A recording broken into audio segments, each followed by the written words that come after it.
생명의 길을 아들 안에서 열어주시고 성령님을 우리 안에 거하게 하셔서 그 진리의 길을 끝까지 갈 수 있도록 이 모든 은혜를 베풀어 주신 우리 아버지 하나님,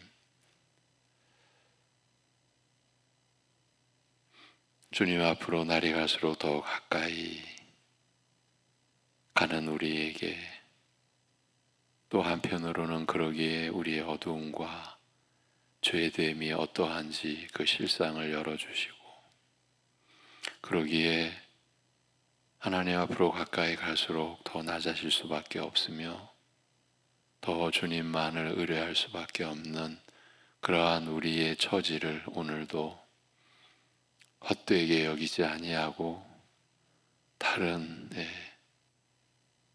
참으로 무모한 그러한 헛된 생각에 빠져들지 아니하고 오직 주님의 이름을 붙들고 주님의 은혜와 사랑에 매여 오늘도 주님을 향하는 길을 우리가 어떠한 상황에 있든지 그래서 모든 염려 주께 맡겨드리고 주님의 이름을 부르며 갈 수 있게 하여 주옵소서. 모든 위로의 우리 아버지 하나님, 근심과 염려가 우리를 덮는, 그래서 우리로서는 어찌할 수 없는 상황에서도 모든 권세 능력 무한하신 우리 주님의 함께하여 주심과 돌보아 주심과 지켜주심과 이끌어 주시는 그 은혜에 우리의 모든 것을 맡기며 사는 하루 되게 하여 주옵소서. 예수님의 이름으로 기도하옵나이다. 아멘. 로마서 11장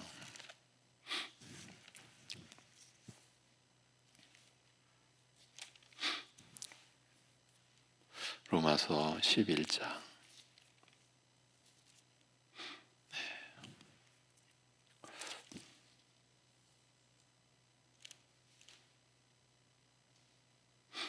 32절 한 절입니다. 로마서 11장 32절 한 절.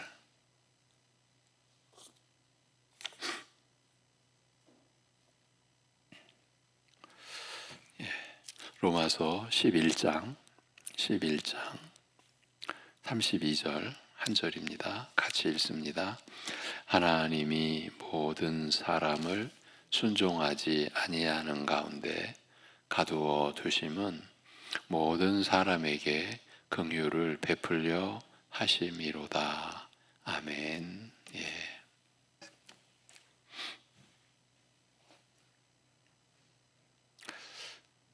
본문을 다시 들려드리면, 이는 하나님께서 모든 사람을 불순종에 가두어 두심은 모두에게 긍휼을 베풀고자 하심이라. 이러한 말씀입니다.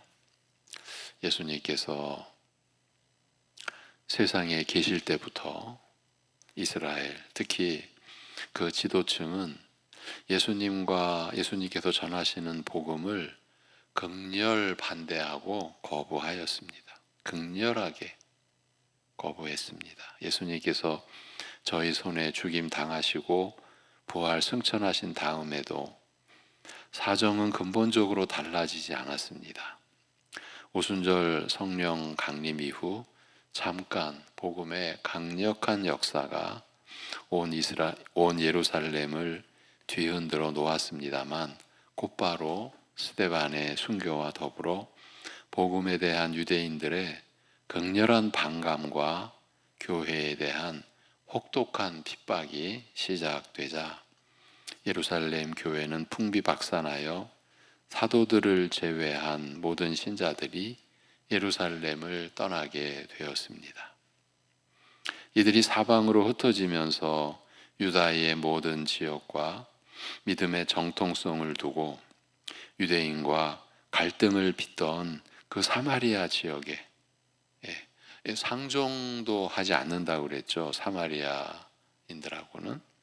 그렇게 유대인과 갈등을 빚던 사마리아 지역에 복음을 전하고 심지어 수리아 안디옥에서는 이방 헬라인에게 복음을 전하여 교회를 세우는 등 복음의 역사가 이제 그 흐름을 바꾸어 이방을 향하여 흐르기 시작한 사실이 뚜렷하게 드러났습니다. 그 후 사도 바울이 터키와 유럽 곳곳에 복음을 전하는 동안, 요즘에는 트리키에라고 하죠. 이 지역에, 그리고 유럽 곳곳에 복음을 전하는 동안 이방인들은 적극적으로 복음을 받아들이는 반면 유대인들은 필사적으로 반대하고 핍박하게 되면서 교회 구성이 의외의 모습을, 즉 이방인이 다수를 차지하고 유대인이 현저히 이 열세를 보이게 되었습니다. 이런 뜻밖의 결과가 심지어 이스라엘은 이제 버림받았는가? 실족하여 넘어진 것인가? 이제 끝났는가? 이런 의문까지 제기하게 하였습니다만 실제 상황은 이보다 훨씬 더 복잡하고 미묘하였습니다. 이제는 유대인 자체가 그리스도를 믿는 자와 믿지 않는 자로 나뉘어졌으며 이방인도 물론 믿는 자와 믿지 않는 자로 나뉘게 된 만큼 그 예전의 틀, 곧 육적 할례의 유무에 따라 이스라엘과 그 외 이방인으로 나누었던 틀로는 이 지금의 복잡한 상황을 정리하는 것이 이제 불가능하게 되었기 때문입니다. 우리가 생각하는 것보다 당시의 실제 상황은 훨씬 더 복잡했고 미묘했다라는 거예요. 우리가 여러 달 동안 이 로마서 9장에서 11장을 통하여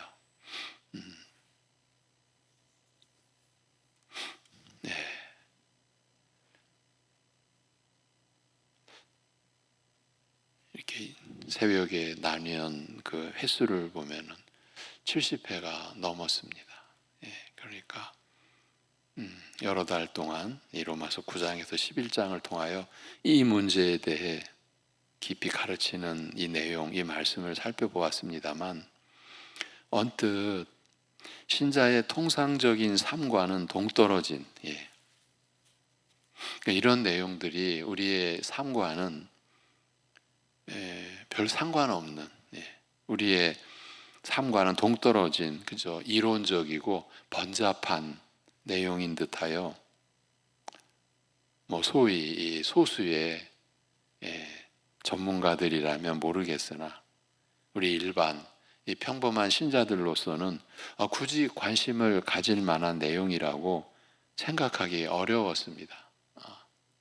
이 또한 분명한 점입니다. 이게 과연 우리와 무슨 상관이 있는가? 이렇게까지 굳이 관심을 가질 이유가 있는가? 그렇게 그런 생각이 우리를 지배했던 것도 사실이에요. 굳이 관심을 가질 만한 내용이라고 생각하기 어려웠기 때문입니다.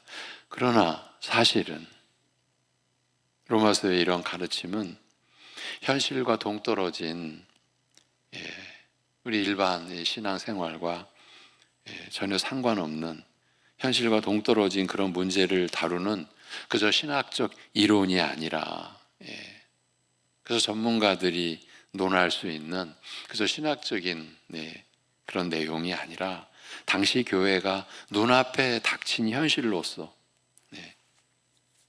이를 어떻게 설명하고 받아들여야 할지 난감하고 곤혹스러워하던 문제를 다룬 실제적인 내용이요, 실제적인 가르침이었습니다.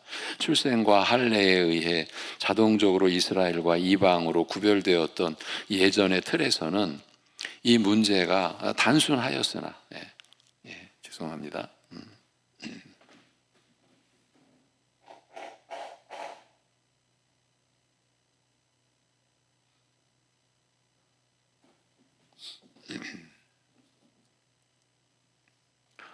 그 이전에 출생과 또 할례에 의해서 아주 자연스럽게 이스라엘과 이방으로 구별되었던 그 예전의 틀에서는 문제가 단순하였으나 이제 혈통적 틀이 무너지고 오직 믿음에 의해서 이스라엘 자체가 신자와 불신자로 나뉘게 되고 이방인 역시 신자와 불신자로 나뉘게 된 이러한 틀, 새로운 틀 속에서는 이방과 이스라엘의 관계가 한없이 복잡하게 얽힐 수밖에 없었습니다. 이 새로운 틀 안에서 당시 신자들이 얼마나 난감하고 곤혹스러운 상황과 일을 겪었을지 한번 상상해 보시기를 바랍니다.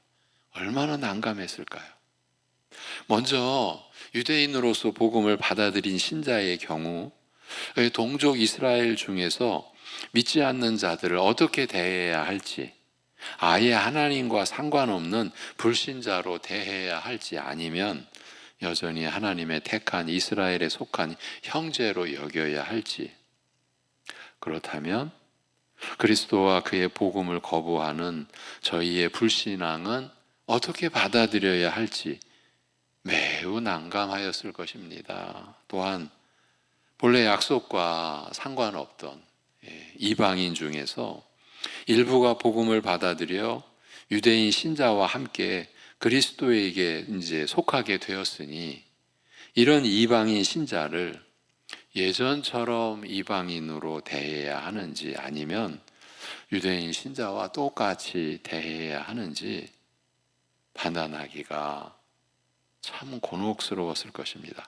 더욱이 유대인의 관행에 따르면 이방인과의 교제가 금지된 만큼 본래 유대인의 관행, 그 관례에 따르면 교제 자체가 금지되어 있었던 만큼 이방인 신자를 이런 규례의 대상에 포함하여 계속 교제를 삼가고 거부해야 할 것인지 아니면 예외적인 경우로 보고 교제를 터야 할 것인지 이 또한 난감하였을 것입니다. 더 나아가서 조상 때로부터 수천 년간 이어져 온 이스라엘 역사를 이제는 어떻게 받아들여야 할 것인지 유대인으로서는 예전의 모든 규례와 틀을 계속 유효한 것으로 받아들이는 것이 자연스러웠겠으나 할례 등 혈통적 틀이 무너진 만큼 옛 틀을 무조건 받아들여야 한다고 말하기도 참 조심스러웠을 것입니다. 자신은 유대인으로서 옛 틀을 고수한다 하여도 이방인 신자들에게는 이스라엘의 옛 틀을 따르라고 요구할 것인가, 아니면 반대로 자신이 유대인으로서 지켜온 독특한 규례와 틀을 다 포기하고 이방인 신자에게 맞추어야 할 것인지 판단하기가 쉽지 않았을 것입니다. 이방인 신자의 경우 예전대로라면 유대인에 대하여 그 오랜 역사와 혈통과 할례에 의해 구별된 하나님 백성으로 여기는 것이 이제 충분하겠으나 이방인 신자의 경우 예전대로 그렇게 여길 수 있는 그런 것으로 충분하겠으나 이제는 유대인 자체가 믿는 자와 믿지 않는 자로 나뉘게 된 만큼 믿지 않는 유대인을 이방인 신자의 입장에서 어떻게 받아들여야 할지 이 또한 판단하기가 쉽지 않았을 것입니다. 그리스도를 거부하는 불신자로 대해야 하는지 아니면 그리스도에 대한 거부 또 불신앙에도 불구하고 여전히 하나님의 택한 백성으로 볼 여지를 남겨두어야 할 것인지, 만일 유대인으로서 하나님을 찾으며 믿고 섬기는 것을 인정한다면 저희가 그리스도와 복음을 거부하는 불신앙에 대해서는 그러면 어떻게 판단해야 할 것인지 참 난감한 이 문제가 첩첩이 쌓여 있었을 것입니다. 유대인 신자에 대해서는 나와 똑같은 신자로, 즉 함께 그리스도께 속한 형제로 대해야 하는지, 그렇다면 아브라함으로부터 수천 년간 이어져 온 저희의 역사를 어떻게 받아들여야 할 것인지, 아예 그냥 무시할 것인지, 아니면 비록 그리스도를 믿는 믿음에 있어서는 동등하나 오랫동안 하나님 백성으로 구별되게 살아온 자로서 복음을 받아들인 만큼 이방인 신자와는 구별된 지위에 있는 것으로 보아야 할 것인지. 그래서 우리가 이 내용을 살펴오는 중에 유대인 신자는 1등 신자, 교회 안에서, 한 교회 안에서, 이방인 신자는 2등 신자. 우리가 이런 것도 살펴보았었죠. 따져보았었죠. 그렇게 유대인 신자들을 이방인 신자와는 구별된 지위에 있는 것으로 보아야 할 것인지, 그렇다면 이스라엘이 수천 년간 지켜온 율법의 규례를 우리 이방인 신자도 받아들이고 할례도 그대로 받아들이고 똑같이 행해야 할 것인지, 이 모든 것을 판단하고 결정하기가 혼란스럽고 난감하였을 것입니다. 이대로 그냥 가게 될 경우에 교회 안이 어떻게 되겠습니까? 이런 맥락에서 본다면 로마서 9장부터 11장은 추상적인 신학적 이론에 속한, 그래서 우리 일반 신자들하고는 별 상관없는, 그저 그냥 이론의 그냥 논쟁, 어떤 논리 그저 싸움 이런 거 좋아하는 사람들, 아니면 전문가들, 전문 신학자들,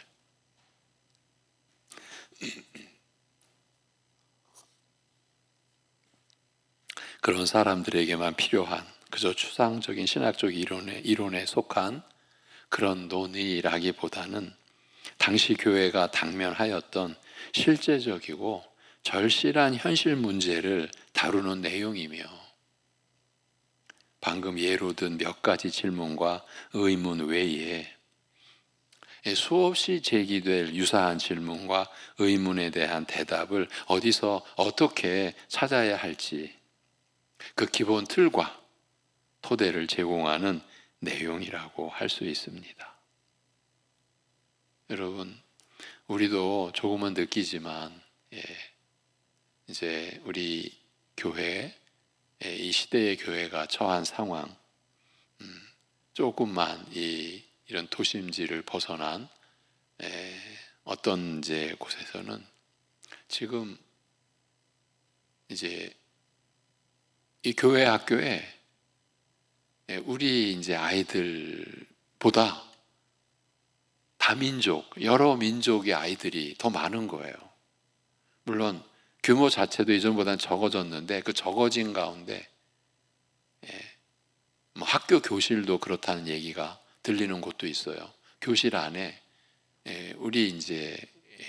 우리나라 아이 보다는 우리나라 아이는 한두 명, 나머지는 그냥 피부 색깔이 다 다르고 언어가 다르고, 이제 그렇게 된 경우 거기에 대한 그 대책, 여러 가지 상황이, 교회도 마찬가지입니다. 실제로 그런 이제 상황에 처한 교회와 또 목사님들의 여러 가지 생각, 그런 지금 상황에서도 여러 가지 상황을 놓고 준비도 해야 되고 기도해야 되고 실제적으로 대책을 마련해야 되는 그런 상황을 한번 생각해 보시죠. 지금 그런데 우리가 대략 본 문제를 열거한 내용만 봐도 이건 교회가 어떻게 감당할 수가 없는 상황인 거예요. 그러니까 지금 우리가 나눈 내용은 당시 교회에 너무나 구체적이고 현실적인 문제에 대한 그런 해답을,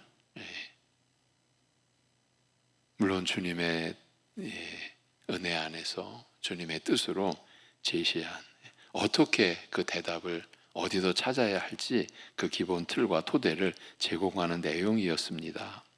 당장 매일 한 교회 안에서 얼굴을 마주쳐야 하는 사람들이, 유대인 신자들과 이방인 신자들이 서로를 어떻게 대하고 받아들여야 하는지, 그리고 수천 년 동안 이어져 온 이스라엘 역사 앞에서 각각 자신의 위치를, 그러니까 유대인 신자들, 이방인 신자들이 각각 자신의 위치를 어떻게 설정할 것이며 자신과의 관계를 어떻게 파악하고 이해해야 하는지 기본적인 틀에 대하여 가르치고 있기 때문입니다. 그리스도로 말미암아 옛 틀과 형식이 무너지고 이제 옛 것에서 벗어나 새로운 질서로 이행하는 과정에서 겪을 수밖에 없는 이런 혼란과 난감한 상황이 심각한 갈등으로 터져 나온 신뢰가 바로 안디옥 교회에서, 이방에 세워진 한 교회, 안디옥 교회에서 발생한 일이었습니다. 바울이 1차 선교 여행을 끝내고 안디옥에 돌아와 있는 동안 유대로부터 내려온 신자들이 가르치되, 모세의 예를 따라 할례를 받지 않으면 구원을 받을 수 없다고 하는지라. 바울과 바나바가 예루살렘으로 올라가 이 문제를 공회의의 논의에 붙이니 바리새인으로서 믿게 된 신자들 중 어떤 이들이 주장하기를 이방인으로서 믿는 자들은 할례를 받고 모세 율법을 지켜야 한다라고 하였습니다. 우선 이방인 신자들이 할례를 받게 해야 한다라는 주장은 육적 혈통에 의해 언약 백성 이스라엘의 신분이, 육적 혈통, 그 혈통에 의해 언약 백성 이스라엘의 신분이 결정되는 그 옛 틀을, 수천 년간 이어져 왔던 이스라엘의 그 역사적 그 틀, 그 옛 틀을 그대로 유지하겠다라는 뜻이며, 이방인 신자의 경우 일종의 개종 형식으로 육적 할례를 받게 하고 이스라엘 안에 받아들이겠다라는 뜻이었습니다. 조금 전에 말씀드린 대로 옛 틀이 무너지고 새로운 틀이 들어서면서 겪게 된 혼란스러운 상황에서 바리새파 출신의 신자들 중 일부가 나름대로, 자기들 나름대로 제시한 해결책이었습니다. 그러나 이러한 해결책은 이방인이 믿음으로 이스라엘 안에 접붙임을 받은 것을 이방인 신자가 육적 이스라엘 안으로 심기우는 것으로 오해한 것에 바탕을 두고 있는 겁니다. 그러니까 저들은 그런 해결책을 제시한 그 바리새인 신자들이나 유대인으로부터 내려온 신자들은 이스라엘을 육적 이스라엘로만 지금 붙들고 있는 거예요. 우리가 과연 이스라엘의 명칭이 지금 어떻게 우리가 해석되어져야 되고 이해해야 되는가? 모든 이스라엘이 구원을 받으리라고 하는 그 모든 이스라엘이 도대체 그러면 누구냐? 우리가 지난 시간 나눴던 내용이죠. 근데 저들은 이스라엘을 그냥 육적 이스라엘 이걸로만 지금 고착화시키고 있는 거예요. 이방인 신자가 육적 이스라엘 안으로 접붙임되는, 심기우는 것으로 오해한 것에 바탕을 두고 있습니다. 이방인 신자는 육적 이스라엘 안에 옮겨 심기운 만큼 이스라엘의 육적 혈통의 틀과 그것에 따르는 모든 규례와 관행에 얽매이게 되며, 따라서 당연히 할례를 받고 율법을 지켜야 한다, 이렇게 요구한 것입니다. 그러나 이방인 신자가 이스라엘 안에 심기어 하나가 되는 일은 단순히 육적 이스라엘에 속하게 되는 것이 아니라 더 깊고 온전한 차원에서 이스라엘과 하나가 되는 것임을 베드로는 이렇게 밝히고 있습니다. 사도행전 15장의 기록인데, 마음을 아시는 하나님이 우리에게와 같이, 여기 이제 우리라고 하면 이스라엘 유대인입니다. 하나님이 우리에게와 같이 저희에게도, 이방에게도 성령을 주어 증거하시고 믿음으로 저희 마음을 깨끗이 하사 저희나 우리나 분간치 구별치 아니하셨느니라. 이방인 신자를 이스라엘 안에 심으심으로써 유대인 신자와 이방인 신자로 하나 되게 하시는 것은 믿음과 성령을 선물로 주심 등을 통하여 이루어지는 영적인 일이요, 육적 혈통과는 무관하며, 따라서 이제 이방인 신자와 유대인 신자 사이에는 어떤 차이와 구별도 없음을 분명히 밝힌 내용입니다. 하나님께서 유대인 신자와 이방인 신자로 하나 되게 하시는 그 역사는 믿음과 성령을 선물로 주시는 은혜로 이루는 영적인 일이라는 거예요. 육적인 혈통, 육적 이스라엘, 이러한 차원과 아무 상관이 없는 무관한, 그렇기 때문에 이방인 신자와 유대인 신자 사이에 어떤 차이도 구별도 있을 수가 없는 거예요. 할례 때문에 구분될 수 없는 처지가 된 거예요. 그리스도께서 이루신, 그리스도로 인하여 이루어진 이 틀의 이 전환, 바뀜은 그저 어느 일부분이 아니라 완전한 바뀜이었다라는 거죠. 에베소서 2장 15절에서 의문에 속한, 글자에 속한 계명의 율법을 자기 육체로 폐하셨으니, 우리가 이 폐하셨다라는 의미를 알죠? 성취하셨어요. 온전케 성취하셨어요. 근데 여기서 이제 강조하기 위하여 자기 육체로 폐하셨으니, 이는 이 둘로, 이방과 이스라엘 이 둘로 자기의 안에서 한 새 사람을 지어 화평하게 하시고, 이렇게 기록하여서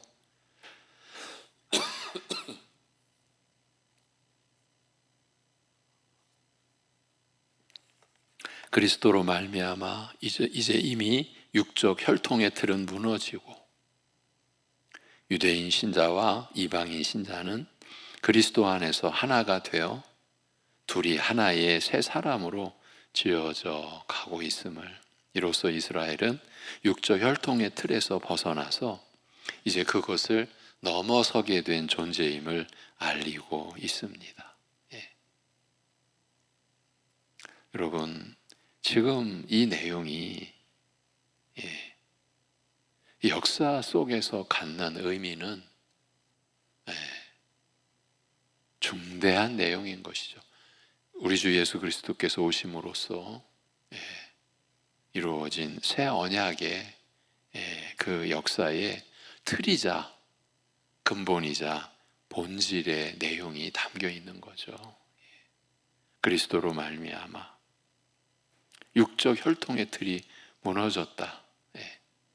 이건 참 역사 속에서 우리 사람이 이룰 수 있는 일이 아니었던 것이죠. 유대인 신자와 이방인 신자가 그리스도 안에서 하나가 됐다라고 하는 것, 이것이 하나님의 영원한 경륜과 그 작정과 또 그것을 이루어 가시는 섭리 속에서 빚어진 일이었습니다. 이것을 바울 사도가 주님의 은혜 안에서 성령의 감동하심으로 제시함으로써 그 당시 교회가 당면해야만 했던 너무나 혼란스러운 상황, 못 감당할 상황인 거죠. 이것이 만약에 이러한 기본 틀과 안내가 주어지지 않았으면 교회가 요즘 우리식으로 말하면 목소리 큰 사람이 이기는 식으로, 그리고 매일 한 교회 안에서 만나는 그 교인들 간의 관계가 얼마나 참 힘들고 어려웠겠습니까? 그러한 점을 우리가 생각해보고 내일 마무리하도록 하겠습니다. 기도하겠습니다. 하나님 아버지,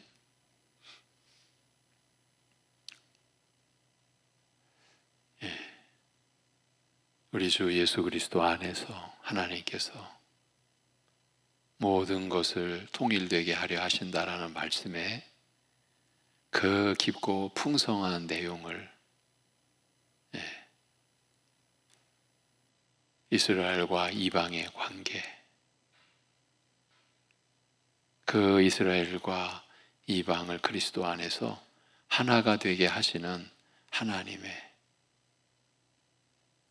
온 역사의 그 틀을 주관하시는 그 섭리 안에서 우리가 기록된 말씀을 통해 한 걸음 한 걸음, 한 단계 한 단계 나아가며 접근하며 그 진리 안에서 우리 이방인으로서 예수 그리스도 안에, 이스라엘 안에 그리스도 안에서 심기어진 이러한 놀라운 하나님의 역사를 주관하시는 섭리의 비밀 안에